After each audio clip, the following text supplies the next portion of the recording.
I don't think nobody realizes that nobody's exempt from this pain.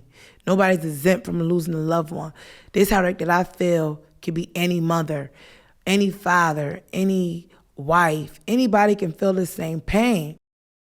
So a little backstory: we've been doing a lot of interviews with you because we're trying to work on like a documentary piece with you outside of this.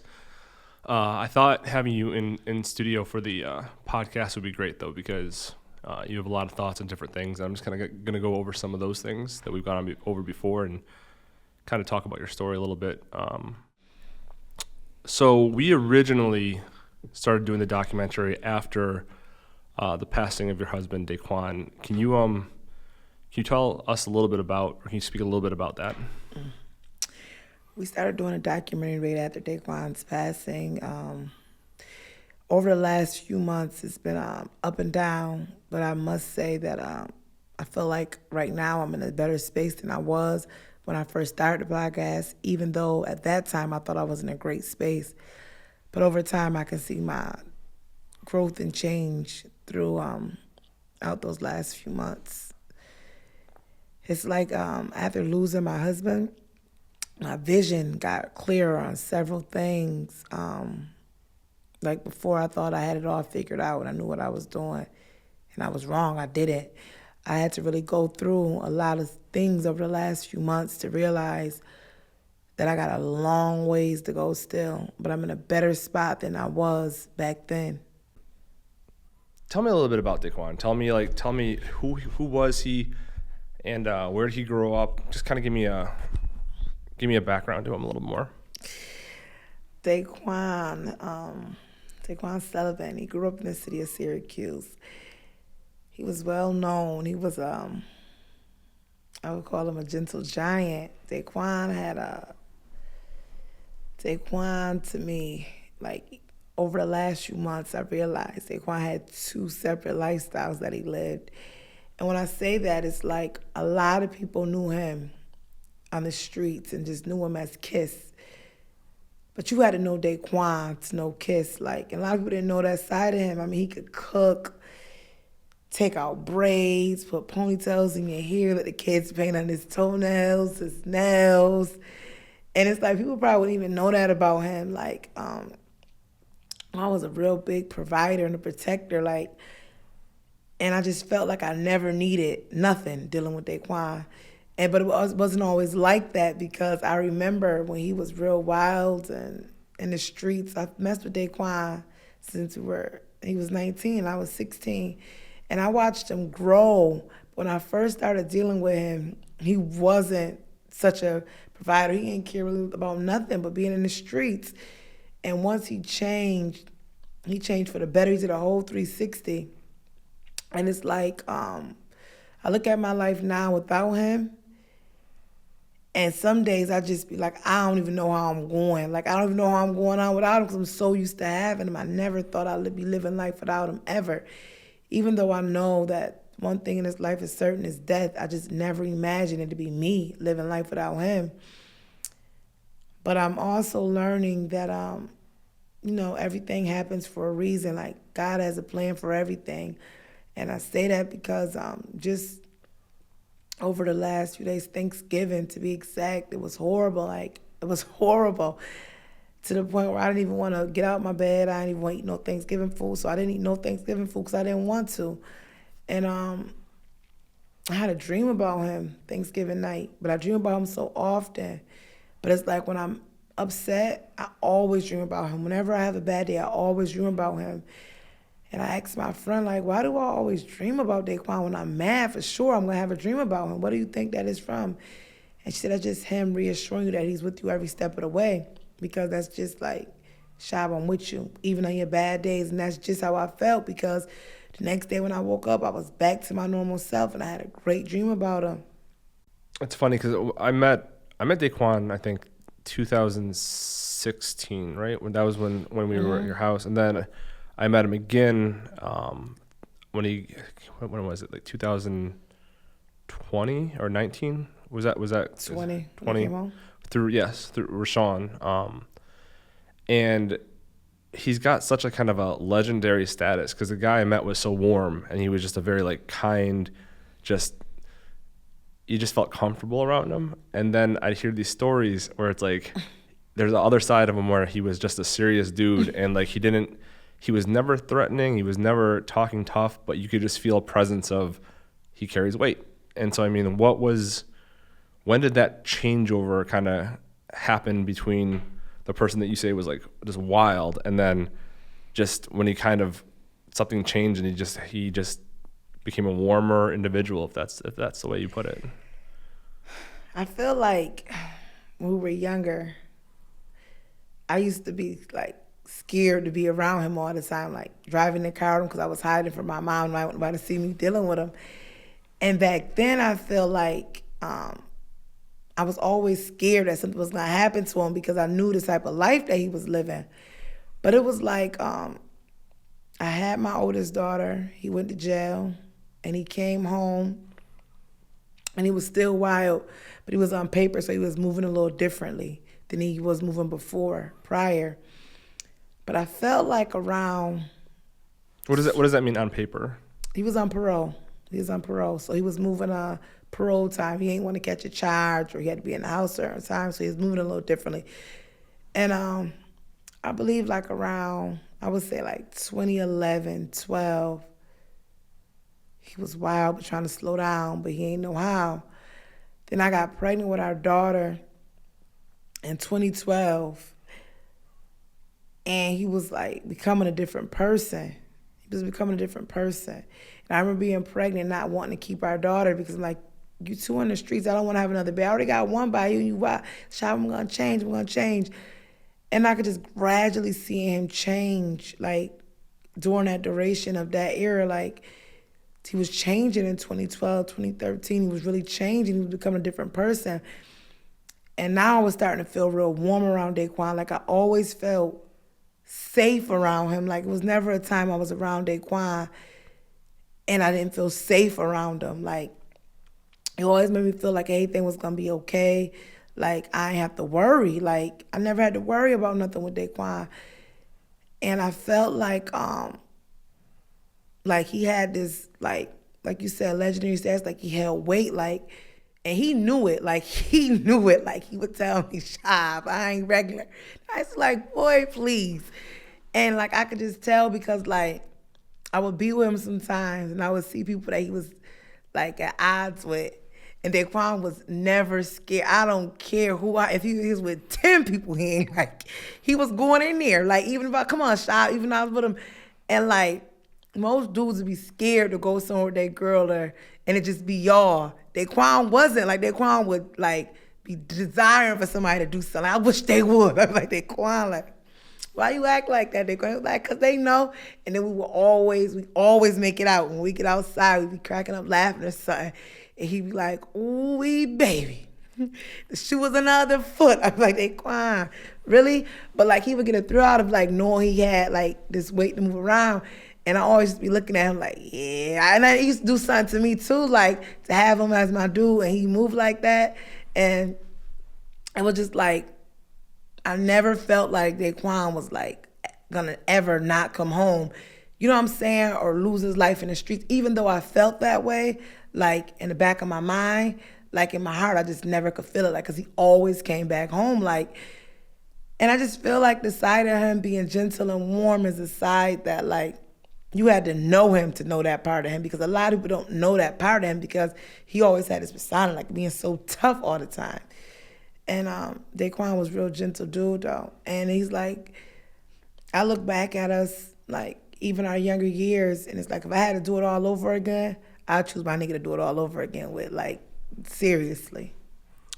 Do you remember, like, a moment where, like, he did something differently, or you caught something differently where you were like, that's a new version coming out? The moment I realized Daquan did something different was a different version of him coming out. When Daquan would go to the clubs, right? I could walk in, and I could tell when he was really, really having a good time, like, really, really having a good time, versus him just faking a good time. What I mean by faking a good time, because sometimes he would be in there just on BS, seriously. And I remember one time I went out somewhere, I think we was downtown. When I walked in, he wasn't having a good time. He was faking like he was. And I was like, come on, Daquan, let's just go. And usually he'd say no. He'd be like, nah, I ain't going over, because he desperately dying for the club to be over. He definitely, that's just what he wanted. He wanted to be over so he could get whatever it is off his chest. And that's just him. And he was like, you know what, Shab, yeah, we gonna slide. And we left. And I could just tell that he was changing, like, oh yeah, like we get used to this, Daquan. And I could just tell that he was changing, like that wasn't normal behavior for him. That I'm telling you, he would wait till it was over, and he couldn't wait till it ended. But I could tell he was changing at that moment. Just to bring it back, like I've heard so many stories, but I mean the Daquan before, like he had been shot multiple times, had been stabbed multiple times. Like, can you bring them back to that so people can kind of understand the change that went on? The Daquan before, the Daquan that was being shot multiple times and stabbed multiple times, most of the times would not even go to the hospital. I remember Daquan being shot, having emergency surgery the night before, and signing himself out the hospital the next day because he was just ready to get back outside. And then it was like, Daquan, you really dying to get back outside for what? And I don't care, I'm going outside. Nobody ain't gonna do nothing to me, and I don't do nothing bad. Going nuts, you know? And then it was like, he went through all of that era of being wild, like wild for real, to simmering down a little bit. And he used to always tell me, Shab, I don't want to change, I don't want to stop. You can leave me if you want to, because I ain't got no desire in stopping and changing what I'm doing, because that's when they're going to come get you. When you stop thugging, that's when they're going to come get you. And he had that mind frame for the longest time. But then it was like around the time when I got pregnant with Maya, he started changing, like, and it was kind of weird at first because it was like, is this the same dude? Like, he was starting to stand on business, like family business, like he wanted to change, like real bad. Like, he like, yo, I gotta be here for my kids. Like, that was always the motive when he started changing, was the kids. But prior to that, he wasn't family oriented like that. And I just really feel like it was the fact that the kids was like the one thing that he wanted to live most for, because ain't nothing come before them kids. And it was like, Daquan had plans. I remember when I had my baby shower, he had plans, brought tickets to go to the concert. It was in Rochester, and I purposely had my baby shower on the day of the concert because I ain't want him to go. And he kept trying to get me to change the baby shower. He even tried to pay me to change the baby shower. Like, no, I'm having my baby shower on this day. And he was like sick. But he has like, I ain't gonna be able to go because she having my baby shower that day. And the old Daquan probably would have stepped foot in that baby shower, looked around, showing his face, and been out. But he was like changing, like he was like, nah, like family first. And he was big on that. And I feel like that's what made him start changing, is his family. How old was he when he passed? 37. Like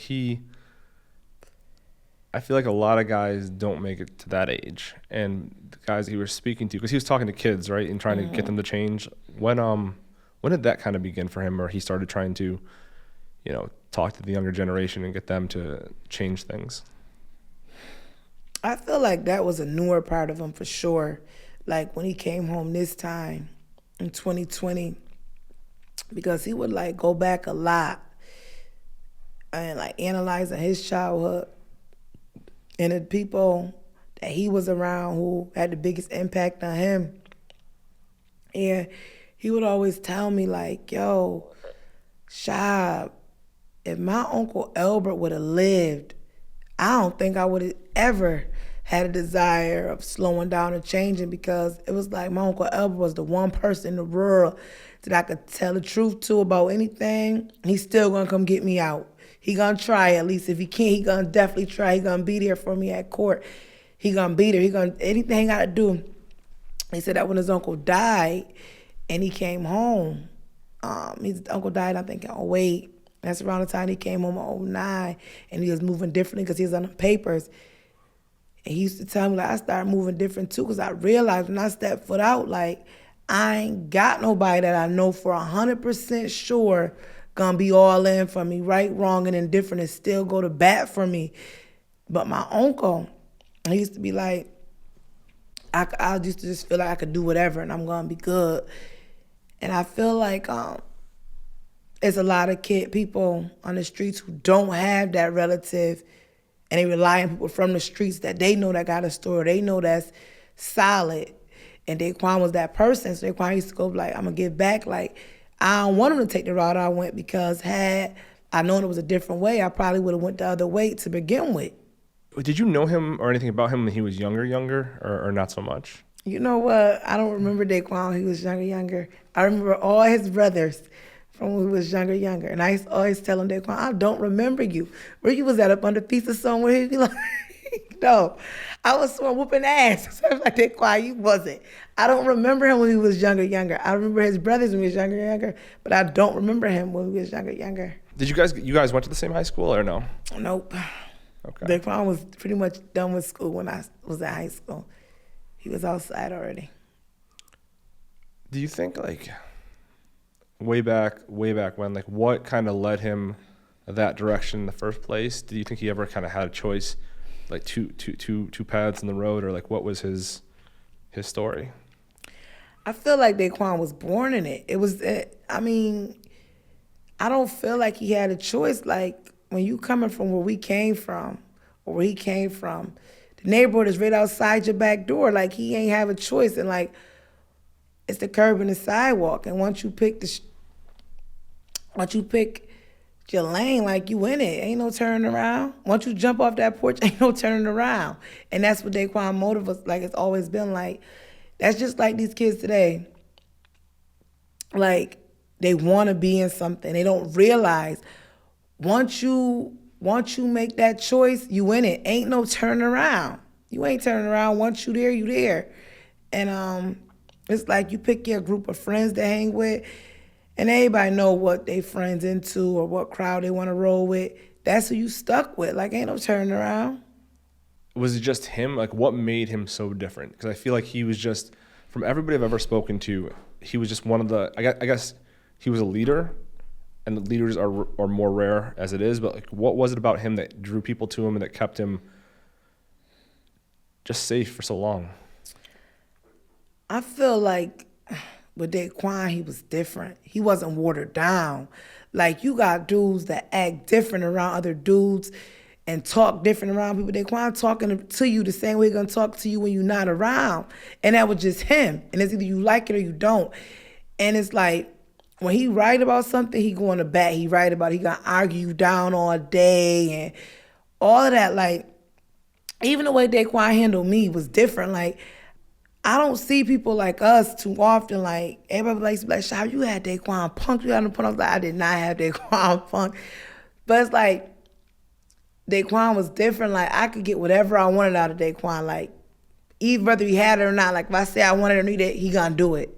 And it's like, I never had to walk or go anywhere and fight for a space in Daquan's life or heart or anything like that, because when I step up around, they knew, like, that's her. That's what it is. And like, Daquan always made me feel like I was the prettiest one in the room. Like, don't matter where I see him at, he's smiling ear to ear, driving. I'm like, Daquan, like, no matter where we was at, we could just see each other 5 minutes ago. And I just feel like Daquan had this, like, Daquan would, he gonna spit game like it's all gonna be truthful. Like, you ain't got to ever question what Daquan done said or told you, because it ain't watered down. It ain't no lies. It's authentic. And he handled people like that. And he stood on that. Like that's the one thing he stood on. And I never heard nobody say nothing foul about Daquan as far as being disloyal, none of that. Like Daquan stood on business, like, and that was him, and that's what made him different because everybody not like that. People would change up on you and not be the same. You ain't get the same person twice on some of these people, and they watered down. Daquan wasn't like that. How have your kids kind of been handling everything since everything happened, and where are they at with losing their father? Losing their father, the kids are up and down for sure. Like, I gave my kids mental days. Like, at work, they do sick days, PTO time, and I be telling them, if y'all feel like today y'all want to lay in bed, y'all don't want to go to school, y'all need a break, just let me know. Y'all can take a mental day, but we ain't dragging the mental days. You know what I'm saying? I give them, come on, I give them 2 days a month. They can roll over. They don't use not one, but trust me, Maya used hers to the T and we want extra. And I just feel like Maya specifically is my kid who is going to be the worst kid to process it because still and forever, like her dad was super close, super close. And she's still like days to be crying and torn up about it and just think about her dad and getting deep thought about it and all the whys. Why my dad? Out of all the dads, why? Like, Maya just don't get it. Maya want her dad back, but Maya knows she can't have him back. But that's my kid that I gotta keep an extra eye on. Kyrie don't understand it. And, he tries to understand, but he just don't. He only 5. Zari, she like me. Like, I see myself in her a whole lot. Like, she have her days and moments too, but I see myself in her. I see her pushing through and being strong about it. But we all in counseling for it. And it's like I'm not about to tell myself I'm that strong of a person where I can handle all these emotions. I am not. These emotions, I put them all in counseling. Day seem to be processing it the best that he knows how, he's older, so. But it's definitely some pain there. Like, it's definitely different. The house is definitely different since Daquan passed. This was the first Thanksgiving, correct? The first Thanksgiving. How did your kids handle that? Thank God for our support system. His sister took him to her house. My friend Britt took him to her house. And that's what they did for Thanksgiving because I was checked out for Thanksgiving. And it worked out, though, because they didn't really notice because they wasn't around me. But they had fun on Thanksgiving. They processed it, I guess, I would say pretty well. They wanted to go to the graveyard for Thanksgiving. We didn't end up going to the graveyard for Thanksgiving. But I took them 2 days after, and they were straight. If we kind of bring it back to that night, I had heard that he was actually speaking to a kid about kind of changing and trying to get his life together, and that was the last that people had seen him at that moment. Mm-hmm. Can you tell me a little bit about that? Well, I heard that he was out there speaking to kids under the pavilion the night he was murdered, trying to get them to go home and the streets ain't safe, and just giving them a rundown from what he experienced and just, trying to motivate him to do better. And then shots rang off moments later, and he's murdered. And when I think back to that night and I try to process it all, it's like I know Daquan so well that if he had to pick his final departure resting spot, he would have picked them bricks down there. If you got to pick where you want to go out at as your last spot, Daquan would have picked them bricks. And to go out the way he went out, knowing that he was speaking to kids prior, it's like that's what he would have wanted to do. And I've always believed in God, and I've always believed that we couldn't live forever. But I've never, ever felt like that faith I had in me could get me through this, because I kid you not, it's like when I lost that night, I lost Daquan, I just was like, God is not gonna put me through anything. He ain't gonna bring me through. And I started instantly praying. And I could just feel myself pushing through, like being strong, like God got me. God ain't gonna, I've never went through anything and I ain't calling God. He ain't come bring me through yet. I buy a car, the car mess, oh God, please put me in position to get me another car. He's always delivered. So I feel like with losing Daquan, it was just like that faith just pushed in, and I'm like, the faith that God has brought me through. And Daquan went straight up there with the men's. And like, man, I'm up here. I can't turn around. God, please make sure my wife and kids straight. My wife got to take care of my kids. I don't care about nothing else. Push my wife through, because ain't no way I'm able to be like I am today. It's like when I bump into people and they be asking me how I do, I'm like, it's God. I'm telling you, because like, going back to the scene itself, I wasn't even a mess in a crime scene. I seen people falling out, foaming out the mouth, can't breathe, can't stand up. And I was able to look at them like, dang, y'all like that? And this man meant what to me? And I'm not like y'all. That ain't nobody but Daquan. And Daquan hate to see people act the fool over him. Your face. Oh man, get her up, take her out of here, Jesus, take her out of here. I'm like, they quiet, relax, like, man, they acting a fool, they want attention. And boy, I seen them out there wanting attention. I mean, crying out loudly for it. And it's like, I'm looking around, all I can hear in my voice, in my head, Daquan Shop, you better not. I'm like, and I'll be sitting back, like playing all that back. Ain't no way I was like that strong at that crime scene and not folding. And it's like, that was nobody but Daquan. Like, knowing him how I know him, it's like I can't fold for him. You know what I'm saying? Like, because Daquan was no folding type of dude. Like, Daquan done stood tall in many situations. I thought he should have folded under, but that just wasn't what he was doing. And when I think back at that night, our last day together, that night, it's just like, that glow he had, he was checking himself out, and I didn't even know it. Like, I didn't even know it. And if I could go back in time, I would have just hugged him tighter, because that would have been my last time seeing him. But my daughter Maya, that's her last memory that she got of her dad, is giving him a hug before he left and telling him that she loved him. He said, I love you too, my friend. And that was her last memory.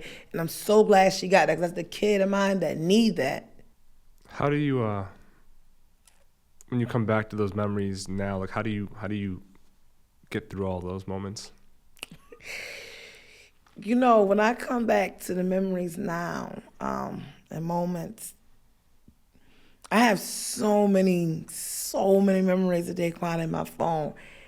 And as strong as I am, like, I go so far back on my camera roll and I stop, because some stuff I don't want to see yet. I was like, I'm gonna save this memory, I'm gonna save it. But I got so many pictures of him, I didn't even realize it though. I didn't even realize I had those pictures of us until this happened. But I go back and I look at the memories and it gives me strength to keep going. Then I go back to the crime scene the night. And some stuff I get stuck on when I get to the crime scene. And some stuff I laugh on from the soul. I just crack up laughing, because some of the way that people acted, my nigga needed to see that. I know he was up there having a cracking up laughing. Like, the way some of them acted out there, and I said, I could hear Daquan now. Oh, Jesus. Oh, she came out the bed. Oh, man, take her back in the house. Because Daquan was so funny. And that cracks me up, though, like, knowing that I got those memories, and it cracks me up. And I've been needing some of those funny moments or things that I knew that he would have been saying to play in my head. And it gives me strength to keep going. Like, and I knew Daquan so well. Like, and Daquan knew he couldn't live forever. He used to tell me that all the time, Shab, I know I can't live forever. I know I can. I'd be like, for real, Daquan? And he would just, like, so open. When you talk about, like, the bricks and him being there, like for people who have no idea what that is, can you kind of talk about like where that is and what that is and the meaning of that to him? The bricks is the public housing authority on State and Rainer, Oakwood. That's where he grew up at. He was born there. His birth certificate says he was born in Albert Terrace.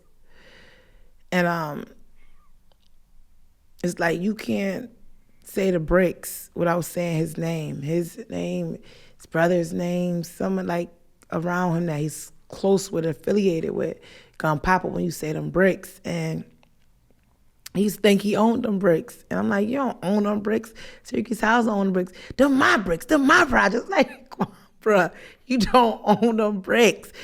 And it's like, anytime, I don't care, anytime we came in town, whether it's 3, 4 in the morning, middle of the day, whenever we touch this city, we gotta make that our first stop. Like, that's always the first place we gotta go. We don't stop at nobody else first. We gotta go straight to the bricks. I'm like, wow, I gotta go to the neighborhood first. And I'd be like, all right, Daquan. But I never really minded it because I knew that's him. That's what he liked to do. And it's like I always felt like you should let somebody live their best life and be themselves. Like, that's why I never cared when Daquan went out and hung out. I ain't care. Like, if he went out every single day of the week, because it's like somebody changed their whole life for you, or changed their whole life, who they are as a person. You take the one thing or the two things they really like to do away from them too. It's like you stripping them of everything. Like, I never minded Daquan going out and living it, because that's what he was. He was a partier. He was always happy. That's what he liked it to do. And like going to the bricks, that's what he loved it to do. Like, that was a part of him. I'm not gonna stop him from doing what he liked to do. He'll change that part of himself on his own time. Like, I remember when we were speaking at his gravesite, and you had spoken about seeing I forget what the catalyst was, but it was something about like some young girls dealing with guys that like just weren't there for them, and you were blown away. You were like, people need to expect more, this and that. Like, what going kind of there, like what as a strong woman who's dealing with this loss, but who had someone who was there for them like that, like what do you see out there that you'd want to put out to the young women out there living right now? Us as females and women, we got to take accountability too for the dudes we deal with. Like, y'all can't allow these dudes not to show up for y'all kids and still getting the satisfaction of being y'all niggas, like, or being in a relationship with y'all. Ain't no way. Y'all ain't showing up for y'all kids. Like, what turns me on about you? You're not even a dad. Like, I wouldn't, like, and it's like, you could be like, oh, he's a deadbeat, or he's this, or he's that. Yeah, sometimes you don't know the dude you choose until you choose to do them. But then it's like, y'all in a full-blown relationship on this internet, y'all in a full-blown relationship outside of this, y'all kids come first. Like, y'all got to stand up for y'all kids and respect yourself a little more, because ain't no way I'm dealing with somebody who ain't showing up for my kid, because what y'all teaching y'all kids, and especially the ones that got them daughters, like, what y'all teaching them little girls? Daquan would have missed work. It wouldn't have been a job in the world Daquan would have clocked into. And that would have been like, oh, I'm going to work, I can't be there. No. I'm going to my kids' stuff first, then I'll go to work. He ain't never played that. So like, you have a lot of friends and family around Syracuse. Like, you have a pretty vast network. Like, what have you kind of, what have they been looking to you for in the conversations you've been having? Like, how have things been going in that kind of arena? Like, a lot of people come up to me, and don't get it twisted, not even as far as making dudes be bad dads because they ain't showing up for stuff at their kids' school or the first day of school holds that much weight. But it's like everything that surrounds it. Like, the dads that's not good dads, or the moms that's really great moms, and allowing these dudes to be in their kids' life still and giving them benefit of the doubt, it's always the same moms, and it's always the same scenario. Like, y'all cannot, it's like I look around and I just be thinking to myself, like, I feel like a lot of dudes slip through the cracks and aren't as better great fathers as they possibly could be because of the moms allowing them to be that way. And it's like the moms that I do know, I be having a one-on-one with them, like conversations about that, like y'all gotta demand a little more. Like y'all gotta demand a little more when it comes to these kids. Like y'all kids mean everything. Like these kids is the next generation us. Like, man, they ain't missing these clubs. Like y'all can't miss y'all kids. Like, and it's like the moms, like a lot of women be inboxing me, like they'll be talking to me, like when they see me in the streets, giving me hugs and stuff, and some of them will break down crying because they think I'm so strong. And I just be telling them, like, I'm not strong, I'm just carrying it through the way I know how to get through it. And if I'm inspiring you, I'm glad that I am, but this is just my story. This is what I'm going through. And I don't expect it to be the same for every person. I don't expect every person to feel everything I'm saying is the truth, because that would make you fake. Like, if there's something you don't agree with, I mean, oh, well, that's you. But I'm just not in a position to be, like, wanting everybody to feel my story, because this is my story and this is what I've went through. And I feel like me losing Daquan has opened my eyes so big to a lot of stuff that I was blinded to for years. Daquan used to always tell me, like, I give people a lot of chances, right? And I used to be like, Daquan, you just mean, like, but nah, now that I lost Daquan, it's like, he ain't lying. I'm waking up every day living life without him. I could live life without anybody. I will cut somebody off in 2 seconds and not care nothing about it. You know what I'm saying? Like, I still love him, but I can't deal with you. I love you, but I can't deal with you because I'm healing myself and I'm going through what I'm going through, and you holding me up because you fake, you phony, and you ain't genuine, and I just ain't got the time to be dealing with you right now because, honey, what you kicking, it ain't motivating me. It ain't feeding my brain nothing. I can't get nothing from you. If I'm having a bad day and I'm crying, I can't even call your phone and get no uplifting energy from you. I can't have you. I'm a lie.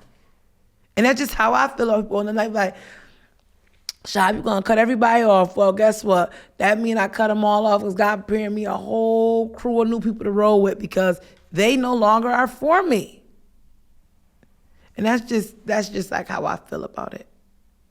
How is kind of like your life view or just opinions or, I don't know, philosophies changed over the last said amount of months since the passing of Daquan that I guess you would never have guessed until that happened into to the person you've become now?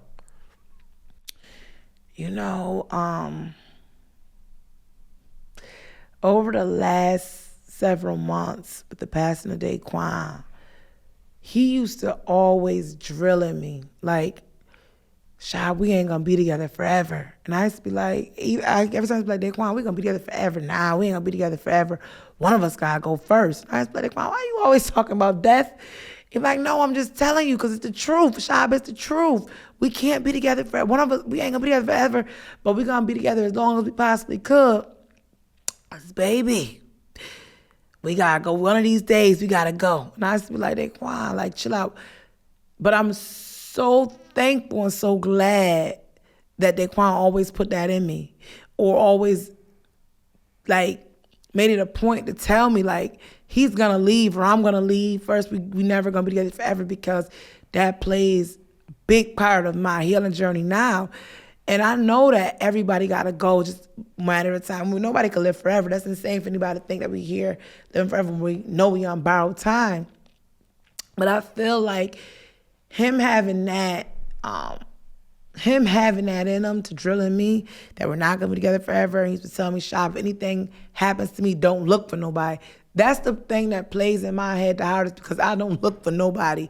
And it's like, if somebody looking for me, Daquan always told me, the real one's gonna step, the stepper's gonna step.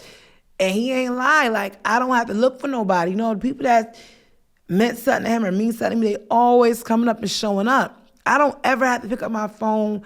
Not a day go by Solon, somebody texting me, calling me, checking on me, sending me a messenger request. something. Like, Daquan been gone for almost 5 months, and there's not been a day in 5 months that I woke up to no messages. Like, my phone always, always going off, ringing. Somebody always checking for us. And that just makes me feel like Daquan death is even inspiring me to want to become a better person, because these people are doing that because of this impact that he left on their hearts. You know what I'm saying? Because people done been dying that I've known our whole lives. And it's like, you have to leave a certain imprint on people for them to think about your family after you're gone, because once you out of sight, you out of sight, you out of mind. And time moves on. You know what I'm saying? Everybody don't hurt the same way. So you gotta leave an imprint on people, or an impact that's so powerful that every time they think of you, they hit your family. And that's what they do. I feel like they check for us because of Daquan. And my kids are always so thrilled. Like, when we brought people, they knew my dad. They knew my dad because they say something about their dad. And it's like, that's kind of energy I want to leave. If something happened to me, people could carry that on. Like, your dad, your mom was this, your mom was that. And it makes my kids smile when they would say, your dad was this, your dad was that. And they be smiling because it's like a story they never heard before about their dad. And that gives them strength to keep going on too. Like, wow, my dad was this person. Wow, my dad was that. It's been 7 months, 6 months? 5. 5 months?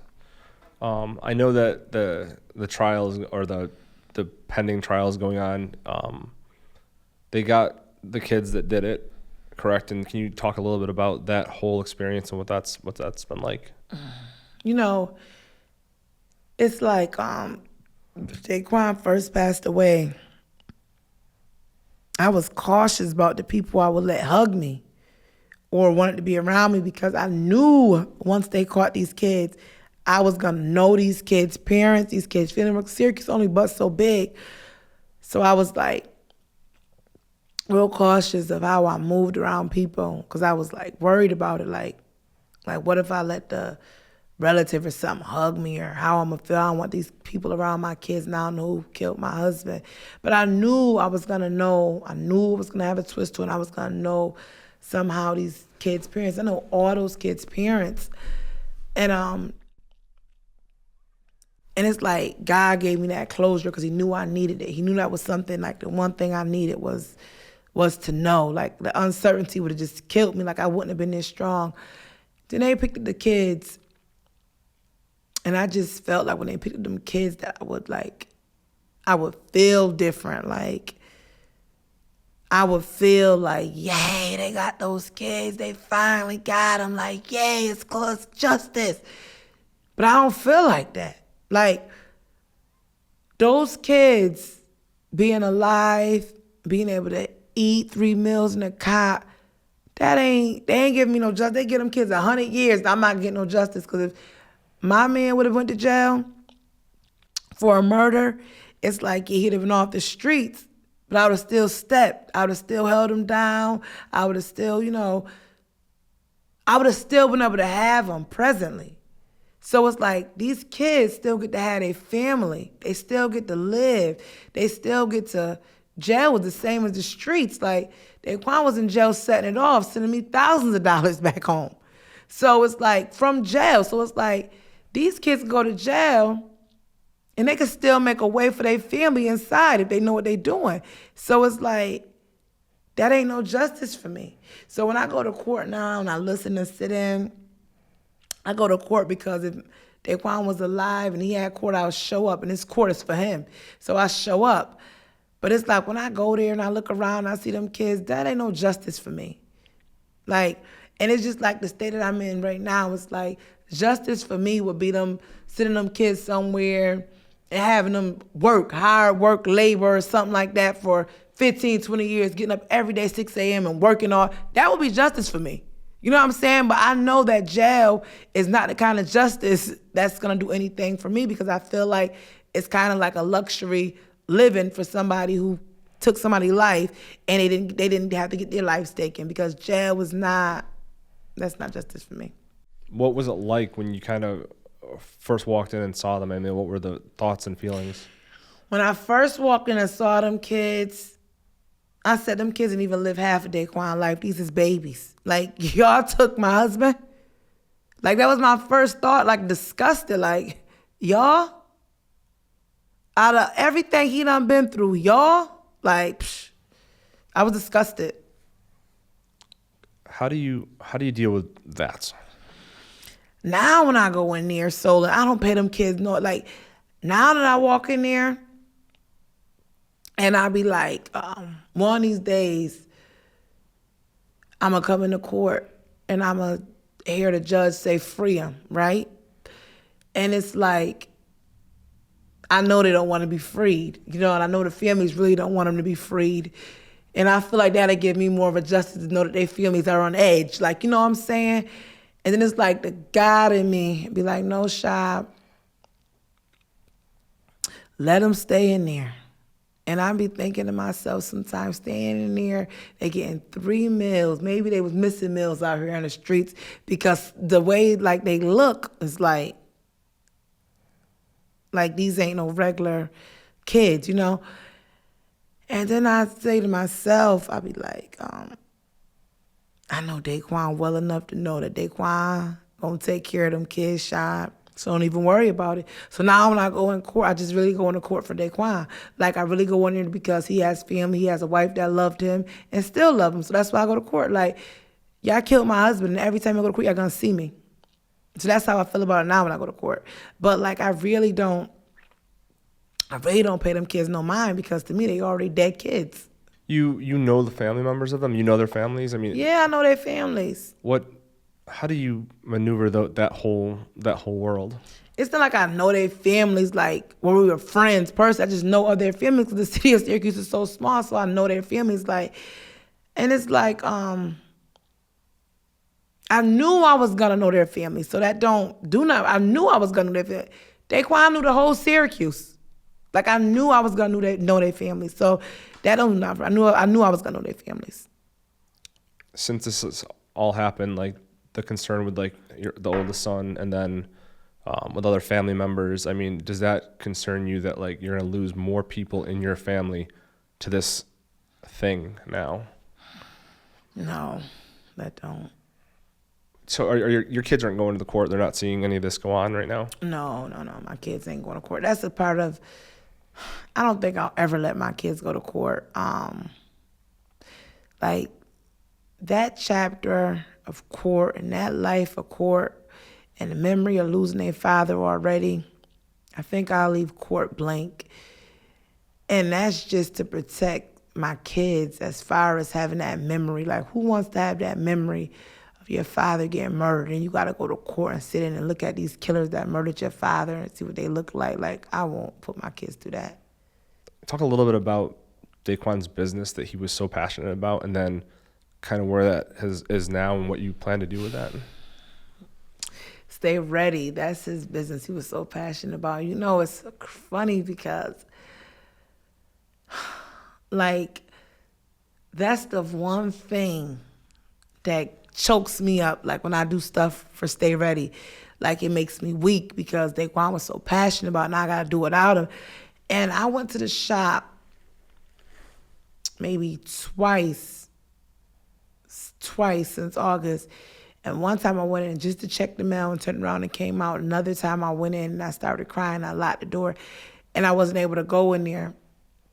But then I just went there today and I was able to walk in, look around, and I was like, you know what? I'm really about to start working on his stuff because I know I can do it. I knew I needed time to process it like I was going to be doing it without him. And when I walked in today, I just felt different. Like, I just felt different doing it. I just felt like it was time. Like, it's been the time. I needed to wait to do it because I needed a vision for it. And before, I just was doing it because I need to hurry and drop some sweatsuits or whatever. So I wasn't getting no likes on nothing I was doing. Like, nothing was turning out the way I wanted it to turn out. None of the samples I've even touched is anything that I like. Because I didn't know what I wanted to do. I just was doing it to be doing it without a clear vision. But now it's like, I look at his stuff and I could see the vision I have for it being in Macy's or something like that and being worn by celebrities and stars. And before it wasn't like that. Like, I just had the regular, hurry, let's rush something through to Stay Ready. But now it's like, nah, I got to take my time with it. How did that whole brand name even come about? How did he start it? What was his hopes for it? I started Dial Ready first when he was incarcerated. I started Dial Ready, I would say, what I thought was at the worst time in my life, but that wasn't the worst time in my life because right now it is. But in 2018, he was incarcerated. I just had my son. He was doing so well in jail. I ain't even have to work and he was doing well before he left. And so when he went to jail, that was always the plan. I was going to be a stay-at-home mom with my kids. That's what I did. I stayed at home that whole duration of his bid. I stayed home with my kids. And during that time, I was bored, and I got real depressed. And he was like, Shy, why don't you do something? Why don't you start a business or something? But I wasn't starting no business. That wasn't what I wanted to even do. But I did. I ended up starting a business, selling hair, waist trainers and stuff like that. And it was doing good. And I was like, Daquan, I'm glad you told me to do it or whatever. When you come home, you should start one. He wasn't interested in starting no business when he came home. So we made a deal that when he came home, he would come sit in the shop. And he did. He sat down. He made it really clear, though, that if it didn't work out, that wasn't what he was going to do. He watched me all that day. I remember Mikey coming down there with him and sitting down there with him that day. He was just sitting outside watching. At the end of that night, he was like, Shy, we're going to work on mine. What we going to call it? And I was like, I don't know if it's going to name. He was like, I want to call it S&R, State and Rainer. I said, State and Rainer, bro. Ain't nobody going to put no clothes in that say no State and Rainer. So I was like, I got Dial Ready already. And then he was like, well, what we going to name mine? And I was like, I don't know. And we ended up coming up with Stay Ready. And I was like, yeah, Stay Ready. That's still your S&R. You can still know it stand for State and Rainer. Everybody else know it stand for Stay Ready. And he felt the name. And then that night, we started working on everything for his business. Next day, we went and got the DBA for it, and it was in motion, and he was so excited. And that's how he came up with Stay Ready. And then, once he got his clothes and he started selling them and was selling out, that's when he really got passionate for it. And then we got that bigger spot next door. And because I had a real small spot at first, almost the size of a refrigerator. It was so small. And then literally the week he came home, he already was talking about moving to a bigger spot. And then by the next month of him being home, was out when I was in my new spot, and it was bigger, but had to get remodeled and stuff before we went in there. And the rest was history. He been Stay Ready ever since. What is the there's a I don't know what you call it, a tagline for it, or the thing that I hear people say all the time? And can you tell me what that means? So you don't gotta get ready. Yeah. That's that's standard when you say Stay Ready. That was something that has always been a thing. Stay ready, so you don't gotta get ready. But Daquan used to be, I'm like, Daquan, what Stay Ready mean? I'm motivating the streets to stay ready. That's what it is. Stay ready. The streets need to stay ready. So, okay, the biggest CEO, huh? And he used to get so hyped up, boy. You can say that to him. And the glow you would see from him, if he see somebody wearing Stay Ready, oh my goodness, he'd be smiling ear to ear. Only the real niggas will Stay Ready. I'm like, all right, Daquan. And that's what he went by. I'm like, this boy. But Stay Ready was his thing. Where do you see kind of that going at this point? From what do you hope to kind of do with it at this point? At this point, I'm definitely dropping some fire Stay Ready stuff coming up. And I could just see it taking off. I could see us becoming millionaires off of Stay Ready. I could see Stay Ready taking care of our kids forever. I just went to last weekend or weekend before last to a widow's brunch. And one of the ladies was praying over me, and she said that she could see my business, me taking off, becoming a millionaire for the business that I run. And I didn't even tell them I ran a business or anything because, I be so up and down with our business, Stay Ready, especially because every time I get working on a piece or something, I get a sample back and I hate it, or I get real sad when I work on it because me and Daquan used to work on that together. When our kids went to sleep, We pull out my daughter's laptop and we working on it together, searching vendors and all that stuff. We did all that together. So now for me doing it by myself is different. Like I did a lot of this stuff my whole entire life. I've always felt like I had Daquan, dealt with Daquan for 18 years. So it's like I've always felt like I've had him. And now I'm like living life and doing things without him. It's really, really weird for me because even when I'm doing stuff like that, I want to pick up my phone and be like, yo, Daquan, I got this. And sometimes I would be like, let me call Daquan. And it hit me that I can't call him. But when you used to doing that for 18 years and that's always what you did, it's hard to kind of erase that out. Like, you can't do it no more. Like, I can't pick up the phone and call Daquan, or when somebody pissed me off, I'm calling I can't do it no more. So it's like, it hit me like, dang, Daquan gone. And it hits me most that he's gone when I'm working on Stay Ready, because that's something we always worked on together, because he's been home through the whole duration of Stay Ready, you know?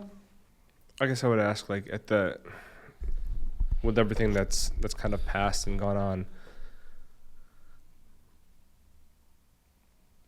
where do you see the kind of the immediate future going at this point? I can't see where our immediate future is going right now at this point. But I can definitely feel it in my soul that when I drop Stay Ready, it's going to take off. I could feel it. Like, I got so many people that I've met over the last few months, like all over the world. Like, I was going to delete my Facebook page maybe 2 weeks ago now and change my phone number. And because that's the type of mood I was in at that time. I wanted to just delete it and stuff.